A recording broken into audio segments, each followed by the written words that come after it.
Bienvenidos, bienvenidas a esta nueva edición de resumen semanal de Senado Noticias. Vamos a estar repasando y reviviendo cada uno de los momentos de esta semana legislativa. Y para comenzar, los quiero llevar a que revisemos un tema que ha sido de relevancia nacional. Hablamos del segundo retiro de 10% de fondos previsionales. Durante esta semana hubo avances y precisamente la Comisión de Constitución despachó a la Sala del Senado el proyecto que fue presentado por parlamentarios y parlamentarias, pero paralelamente el gobierno presentó otra iniciativa que va en la misma línea. ¿De qué se trata? Lo vemos en la nota. La emergencia sanitaria y el consecuente problema económico que ha provocado en miles de familias chilenas puso la mirada en los fondos de pensiones como un recurso fresco al que echar mano. Así las cosas, y cuando la Navidad está cada vez más cerca, la Comisión de Constitución del Senado despachó la reforma constitucional que hace posible un segundo retiro del 10% de los fondos de pensiones, con un mínimo de 35 UF, tal como la primera vez y sin restricciones tributarias. Por eso que hemos conversado entonces que el día miércoles pondríamos en tabla el proyecto de la Comisión de Constitución que establece una reforma constitucional para el segundo retiro del 10%. El gobierno no se inmiscuye en las facultades que la Constitución le entrega exclusivamente a otros poderes del Estado. Aquí tiene que ser exactamente lo mismo. Y por lo mismo, y por esa razón, es que se ha presentado el proyecto, porque entendemos que las cosas hay que hacerlo bien, pero se ha presentado el proyecto porque lógicamente queremos que se hagan mayores esfuerzos para atender las urgentes necesidades de las familias.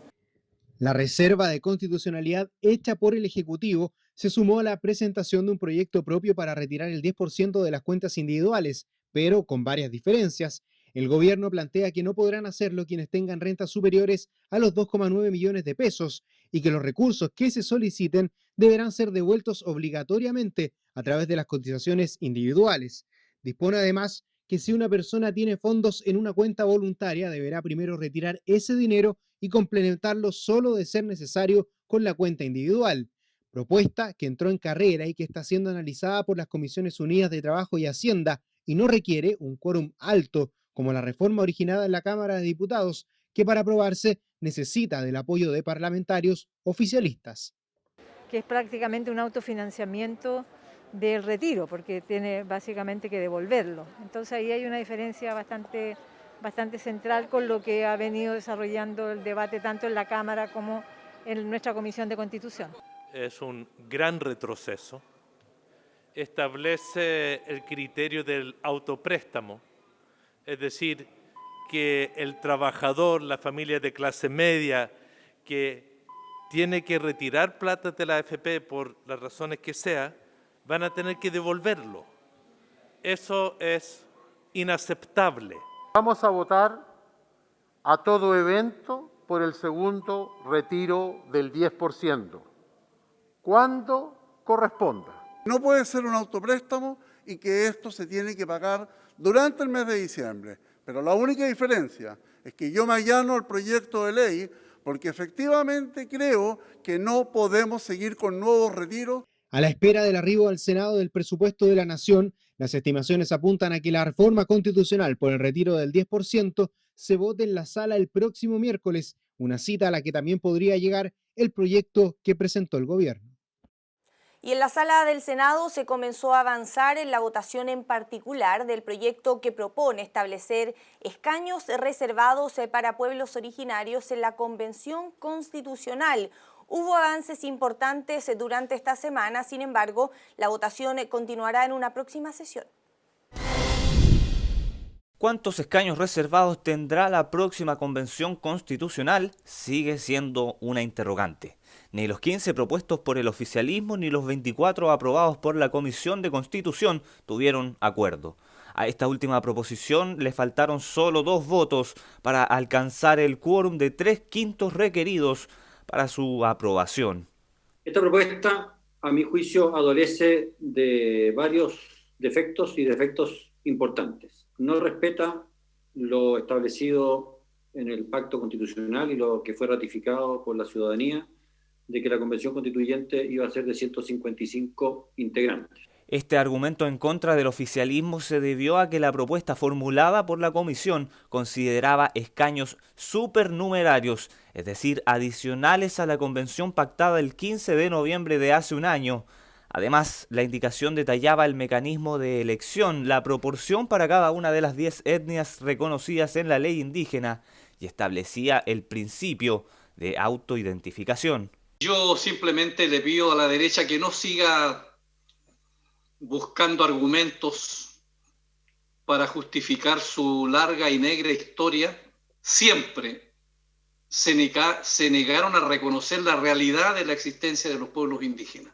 Pero pese a no llegar a acuerdos en la forma, en el fondo todos coinciden en asegurar la participación de los pueblos originarios en el proceso constituyente, y el trámite legislativo aún permite agotar instancias para resolver el mecanismo más viable políticamente. Lamentablemente no hemos sido capaces de llegar a un acuerdo y hoy día estamos lamentablemente en lo que se denomina un punto muerto, donde no podemos darle representatividad a los pueblos indígenas. El gobierno quiere participación política de los pueblos indígenas. No vamos a bajar los brazos, vamos a insistir en la necesidad de establecer escaños reservados y en los próximos pasos de la tramitación de esta iniciativa, por cierto, reiteraremos la importancia de dar mayor legitimidad a este proceso. La Sala del Senado deberá continuar la discusión de las proposiciones pendientes, como por ejemplo la de una cuota para candidatos en situación de discapacidad, pero lo relativo a escaños reservados eventualmente sería una materia a resolver en una comisión mixta de diputados y senadores. Y luego de una extensa sesión, la Sala del Senado rechazó la acusación constitucional contra el exministro del Interior y Seguridad Pública, Víctor Pérez. Los detalles los vemos en la nota. Poco antes de la hora pactada llegó al Senado el exministro del Interior y Seguridad Pública, Víctor Pérez, al mismo lugar donde se desempeñó como senador durante 14 años. Pero esta vez el motivo fue diferente. Correspondía que esta corporación se pronunciara sobre la acusación constitucional en su contra. Con la misma tranquilidad que expresamos en la Cámara de Diputados, creo que esta es una acusación constitucional que no tiene fundamento. En una sola jornada se resolvió la acusación constitucional. En la primera parte, las diputadas Carmen Hertz, Loreto Carvajal y el diputado Marcos Silavaca formalizaron ante el Senado los hechos y ahondaron en los 3 capítulos del libelo acusatorio.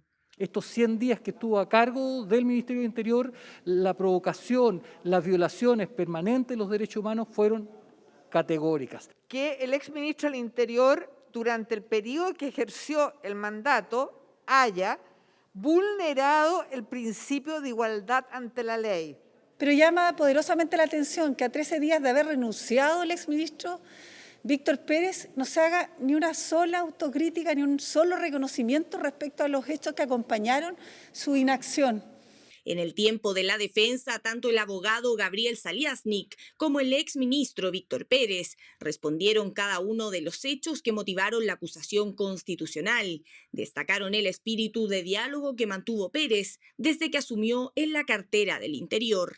El ministro y el gobierno en general han empleado toda la autoridad política y todas las potestades que le confiere la Constitución y la ley para efectos de aplicar con el máximo celo y respeto y resguardar las garantías fundamentales y los derechos humanos en nuestro país. El acusado y el gobierno han impulsado la reforma carabinero más ambiciosa de los últimos años. No corresponde entonces acusar a este exministro de tolerancia o pasividad frente a los hechos que la acusación le imputa, a mi juicio, irresponsablemente. Se impulsaron medidas inéditas orientadas a instaurar una nueva cultura de respeto a los derechos humanos al interior de la institución. Con los hechos expuestos por ambas partes, senadores y senadoras en su rol de jurado argumentaron su voto. La acusación constitucional contra el exministro del Interior y exsenador Víctor Pérez Varela parece discurrir más por la senda de la responsabilidad política disfrazada con ropajes jurídicos, más que una acusación jurídica con implicancias políticas. Restar toda consideración a que el exministro resolvió un conflicto social importante mediante el diálogo y la búsqueda de la paz social es no reconocer la trayectoria impecable de nuestro exsenador que en pro de servir a la patria renuncia a su labor para ocupar un cargo de alta complejidad en un momento muy difícil del país. Todo esto siguió ocurriendo tras las muertes, las mutilaciones, las injustas prisiones preventivas, la violencia contra los pueblos originarios. El exministro Víctor Pérez tenía conciencia cierta de estas vulneraciones de derecho y, sin embargo, en el ejercicio de su cargo ignoró dicho contexto y el deber de la memoria. Me parece que hay fundamento en esta acusación constitucional, que es un deber de los diputados y es una facultad que ellos tienen en su fiscalización. Me parece que todavía estamos en un grave contexto de violación a los derechos humanos, donde el Estado de Chile tiene deudas pendientes. Al final del día, ninguno de los 3 capítulos alcanzó el quórum necesario para ser aprobado. La acusación constitucional fue desechada. Un triunfo inobjetable. Se estableció con claridad que nosotros defendíamos la verdad, que nosotros defendíamos la razón, que teníamos fundamentos para rechazar que se nos acusara tan injustamente. Segundo ministro del Interior del gobierno del presidente Sebastián Piñera, que es acusado constitucionalmente, pero esta vez el resultado fue distinto. Víctor Pérez quedó liberado de cualquier sanción y podrá volver a ejercer cargos públicos. Y continuamos con las informaciones porque esta semana se lanzó oficialmente el Congreso de la Academia de Jóvenes por el Futuro. ¿De qué se trata esta iniciativa y cómo participar? Se lo mostramos a continuación. Accionar, liderar y ser parte. La invitación es para jóvenes que vivan en Chile sin importar su nacionalidad, hasta 29 años, que quieran conocerse y conversar del futuro en materias de emprendimiento, arte, ciencias, tecnología o activismo social. La Academia de Jóvenes por el Futuro desarrollará de forma virtual el 4 y 5 de diciembre su segundo congreso, donde la expectativa es intercambiar visiones sobre cómo cambiar positivamente el mundo. El lema principal de este evento es accionar, liderar y ser parte, porque sabemos que en tu ADN hoy día está accionar por el cambio, por mejorar la situación del planeta, pero también por ser parte de una gran comunidad que cada día hace esto. Así que si tú estás en eso, espero que puedas liderar también a tu comunidad en torno a este cambio. Con el apoyo del Senado, de la Comisión de Futuro, la Comunidad Nacional de Ciencia e Innovación y el INJUB, el segundo Congreso de Jóvenes por el Futuro implementará una modalidad mixta de funcionamiento que incluirá charlas especializadas, pero también un novedoso experimento social de ciencia ciudadana y redes sociales para que los jóvenes se conozcan entre sí, no solo por apariencias, sino por pensamientos e ideas. Y aquí es importante de que consideren que tienen 2 formas de participar. Una, a través de la inscripción a las charlas. Vamos a tener conversaciones con expertos, con jóvenes haciendo algún tipo de cambio, pero también esperamos dar vuelta, por así decir, la dinámica en cómo ocurren este tipo de eventos y vamos a incluir una fase activa, lo que significa que tú te vas a poder inscribir a cualquiera de los grupos de conversación y reflexión. Y lo interesante en este caso es que vamos a desarrollar un experimento in situ con todos los participantes de estos grupos de reflexión para ir midiendo cómo van cambiando las percepciones que tenemos sobre la otra persona, considerando que va a ser un evento con jóvenes de todo Chile. No nos vamos a conocer. ¿Cómo te imaginas el futuro? ¿Qué te inquieta sobre el futuro hoy? ¿Y cómo te gustaría que fuese el futuro? Serán preguntas fruto de diálogos en los 6 paneles digitales que dispondrá el evento, pasando por áreas como medio ambiente, identidad cultural, género, espiritualidad, educación o gobernanza. Para participar, por supuesto, las herramientas están al alcance. Pueden ir al Instagram de Jóvenes por Futuro o seguirnos a través del hashtag. También pueden ingresar a la página web, que es www.academiajf.cl. Ahí van a encontrar una descripción en cuanto a qué es este proyecto, cómo surge la Academia Jóvenes Futuro, lo que hemos hecho y también las instrucciones para participar. La idea es que del encuentro surja una declaración de Jóvenes por el Futuro de Chile, un congreso juvenil que se espera realizar anualmente y cuyas conclusiones podrán ser recogidas para las políticas que se debatan en el Congreso y de parte del gobierno. Y retomamos con la sala del Senado porque esta semana se despachó a segundo trámite constitucional un proyecto que busca proteger la vivienda única de los deudores, evitando así su remate o liquidación. Se trata de una moción parlamentaria de los senadores Jimena Rincón, Yasna Proboste, Álvaro Elizalde, Francisco Huenchumilla y Jorge Pizarro, que quiere asegurar la vivienda única de los deudores independiente de la naturaleza de la morosidad y que obtuvo un sólido respaldo por la unanimidad en la sala del Senado Pasando ahora a la Cámara de Diputadas y Diputados, los efectos de la pandemia, la necesidad de equilibrar la relación entre deudores y acreedores y los precios razonables en los procesos fueron parte de las declaraciones que se escucharon en el Pleno del Senado. Los invito a que revivamos este momento. Hoy día, Presidenta, sin este proyecto de ley, sin esta ley, a una persona que tiene una deuda en el retail, le pueden rematar su casa a un cuarto del avalúo fiscal. Sí, a un cuarto del avalúo fiscal. La verdad es que parece un poco obsceno. Estamos entregando un proyecto de ley que tiene como principal objetivo el poder proteger la vivienda única familiar, sobre la base de poder entregar todas aquellas condiciones de seguridad para aquellas familias o personas que, producto de una situación especial, genere una mora de 6 meses continuos o discontinuos.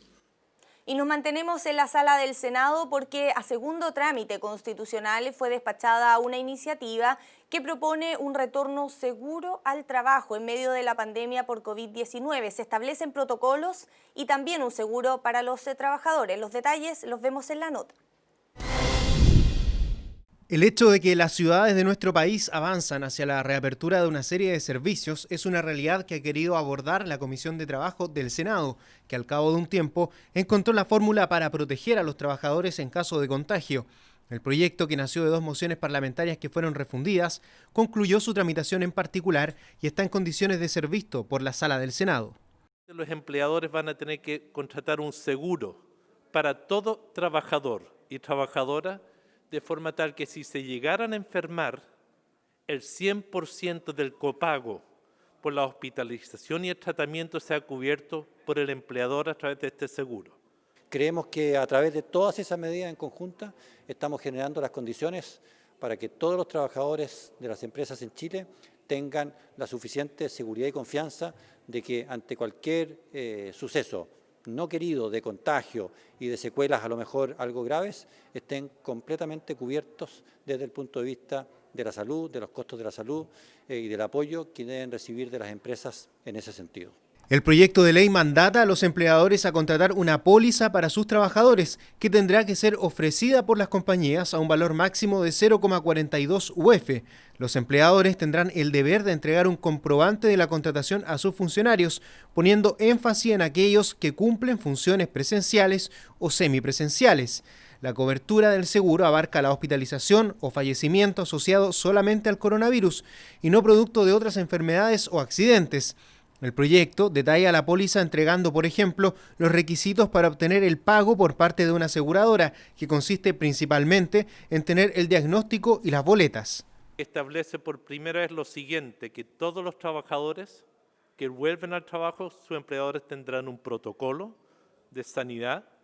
Adicionalmente, tendrán garantizado que si se enferman, se les paga la licencia a partir del día 1, es decir, no hay 4 días de carencia para que le paguen el sueldo a alguien que pudiese estar contagiado o en cuidado preventivo. Hay una serie de requisitos respecto de reglamentos que se tienen que respetar en cada una de las empresas, cómo se deben negociar con los comités de higiene y seguridad de cada empresa, si no lo tienen con otro organismo de la empresa, si es que se producieran discrepancias, quién va a ser la institución técnica que va a decidir cuáles son los protocolos que efectivamente deben valer. De esta forma se despejaron algunos de los puntos conflictivos relacionados con la presunción al definir dónde se había contagiado el trabajador o la carencia de 4 días de las licencias médicas. La iniciativa también avanza en prevención, la que trabajadores y empleadores deberán acordar para el resguardo mutuo ante el COVID-19. Y el nuevo ministro del Interior y Seguridad Pública, Rodrigo Delgado, participó de la Comisión de Seguridad Pública. Se hablaron temas contingentes como, por ejemplo, la reforma a las policías. Parte de este momento lo vemos en la siguiente nota. Asumió el pasado 4 de noviembre como sucesor de Víctor Pérez en la cartera de Interior y Seguridad Pública, y esta semana Rodrigo Delgado participó en la Comisión del Senado, que quería saber su enfoque frente al trabajo de la Unidad Coordinadora de la Reforma de Carabineros, la que tildó de prioridad 1 dentro de su gestión. Creo que la coordinadora, por lo menos para mí, es de prioridad número uno, vital importancia, porque hay que escuchar las voces de las personas que están ahí y hay que empujar, obviamente, también los consensos necesarios para poder sacar definiciones. Interés del nuevo titular de Interior expresado en la sesión de la Comisión de Seguridad Pública que espera este sábado comenzar a conocer las conclusiones de la unidad coordinadora para la reforma de la policía uniformada, una reunión que puede servir incluso para algo más que lineamientos sobre la reforma policial. Este sábado ya tenemos programado un encuentro, ¿cierto? Una jornada de varias horas en donde se van a discutir temas que también aparecieron en esa reunión que les preocupaban, todavía temas de fondo que algunos me manifestaron que todavía habían algunas definiciones que había que tomar y por lo tanto esta jornada este día sábado va a ser la cual también me voy a sumar. Yo creo que hay un tema adicional que sería bueno que el día sábado en la comisión, en la reunión que tengan, también podamos retomar esas conversaciones transversales con la Cámara de Diputados. Me acuerdo que en su minuto tuvimos, usted se acordará, subsecretario, esta idea de poder ir coordinando los esfuerzos. Pero sí creo que es importante que ojalá eso también se retome y quedaré yo por lo menos y los miembros de esta comisión atentos justamente a las conclusiones de la jornada del día sábado para que ojalá también la próxima semana podamos ir comenzando a analizar algunos proyectos de ley que vayan en la línea del marco general. Aprovechando la presencia de las autoridades al margen de valorar el aporte de la unidad y garantizar la opinión de los propios carabineros en los cambios, nuevamente se hizo el punto de intentar avanzar en otras materias de fondo que son necesarias en torno a la seguridad pública. Sería malo que por apurar estos proyectos de ley nos olvidáramos de qué es lo que estamos buscando en definitiva con esta unidad que se supone que está tirando objetivos institucionales de más largo plazo. Entonces yo creo que tenemos que compatibilizar el ritmo de la agenda legislativa, las necesidades que tenemos, pero sin olvidar el foco de los grandes objetivos políticos en los cuales hemos trabajado en esta comisión para tratar de ponernos de acuerdo. La razón, parte del desafío ha sido ponernos un cronograma de una línea de trabajo, una línea de tiempo en el trabajo, porque tenemos distintas iniciativas en distintos lugares y en distintos tiempos. Lo que sí es que hay que tener cuidado, presidente, porque espero no haber malentendido al senador Buenchumilla, pero esto es la unidad coordinadora de la reforma de Carabineros. No es la reforma al sistema de seguridad pública de lo que se trata, sino que es la reforma de Carabineros. Entre exposiciones salieron a la palestra aspectos como la necesidad de actualizar el marco penal que también tendrá su momento de trámite en esta u otra instancia, pero al menos por ahora se aclaró que la prioridad está enfocada en la reforma policial, en específico a Carabineros de Chile, y donde la comisión espera prontamente conclusiones técnicas y políticas que hagan expedita la tramitación de ley en el Congreso Nacional.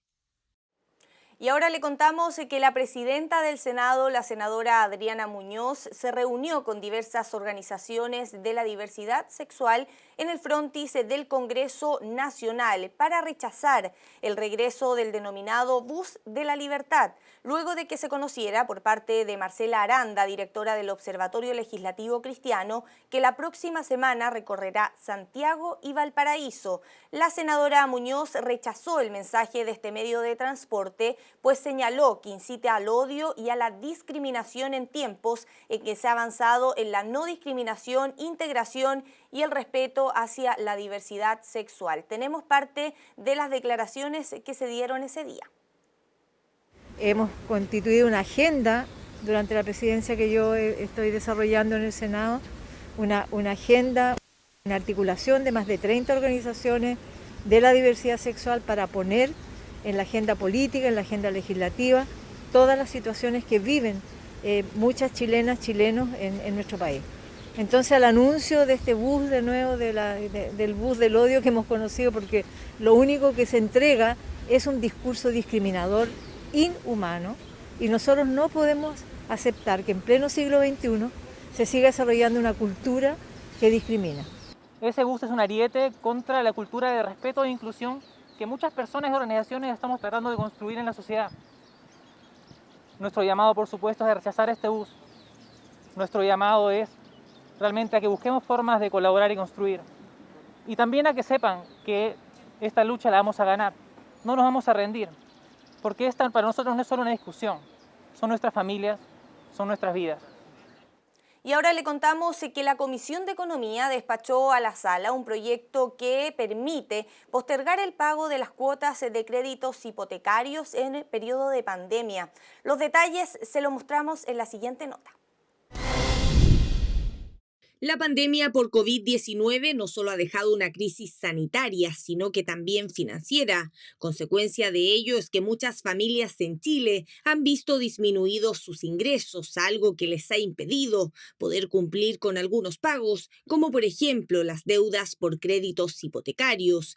En esa línea fue que desde el Ejecutivo presentaron un proyecto de ley que permite que las personas puedan postergar el pago de sus dividendos a través de un crédito de postergación. La iniciativa concluyó su discusión en particular en la Comisión de Economía del Senado con un transversal respaldo. Acá teníamos algunas pequeñas diferencias muy legítimas del proyecto original, ¿ya? Hicimos propuestas y el gobierno se abrió a escuchar y hacer algunos cambios. Y creo que es la forma de trabajar y lo sacamos rapidísimo y eso demuestra que hay una actitud más bien de colaboración. Pequeños cambios que hicimos, yo les aseguro que van a ser muy beneficiosos para nuestras regiones que están alejadas del centralismo de Santiago y que justamente en la práctica eso es lo que enriquece la discusión y en la apertura de ambos, tanto el Ejecutivo como de los senadores, de ponernos un poquito en los zapatos de los usuarios y de la diversidad de este país. Y representa una medida muy relevante desde el punto de vista de la magnitud. El 59% de la deuda total de hogares son los créditos hipotecarios, así que esto es una herramienta que va a ir en ayuda especialmente a aquellas familias que lo están pasando peor en estas circunstancias. En la última sesión, senadores y senadoras votaron las indicaciones restantes. Se aprobó regular el costo de los seguros que se contraten en virtud de la celebración de un crédito de postergación. También se respaldó la propuesta que define los gastos de conservador de bienes raíces y notarios. Por ejemplo, estos últimos podrán cobrar como máximo 2.500 pesos por la gestión completa del otorgamiento de la escritura pública del crédito de postergación y sin recargo. Cada persona va a poder fácilmente chequear antes de pagar que no le estén cobrando de más. Y adicionalmente se incorporó una sanción alta para el notario conservador que cobre un monto mayor al que correspondería en este caso. Hoy día generamos las condiciones para que de verdad las familias que lo están pasando mal tengan las oportunidades de no perder su casa. Y si así fuese, bueno, también hemos tomado las precauciones para que el remate sea a un valor comercial y tampoco se vean perjudicados. La Comisión de Economía también definió los plazos de la entrada en vigencia de la ley, la que comenzará a regir desde que se publique el reglamento en el Diario Oficial. Además, se amplió la vigencia de 62 a 64 meses respecto de los plazos para poder celebrar los contratos. El proyecto, que está en segundo trámite constitucional, ahora deberá ser analizado en la Sala del Senado. Informaciones que como siempre usted puede ampliar en senado.cl, pero también en nuestro canal de YouTube TV Senado Chile, donde además va a poder revivir el trabajo de la Sala del Senado, de comisiones, los programas que se emiten a través del canal del Senado. Todo eso usted lo va a poder encontrar en nuestro canal de YouTube TV Senado Chile, donde además se puede suscribir. De esta forma entonces llegamos al término de la presente entrega noticiosa. Muchas gracias por haberse informado con nosotros y los dejamos invitados a que se queden en la programación del canal del Senado.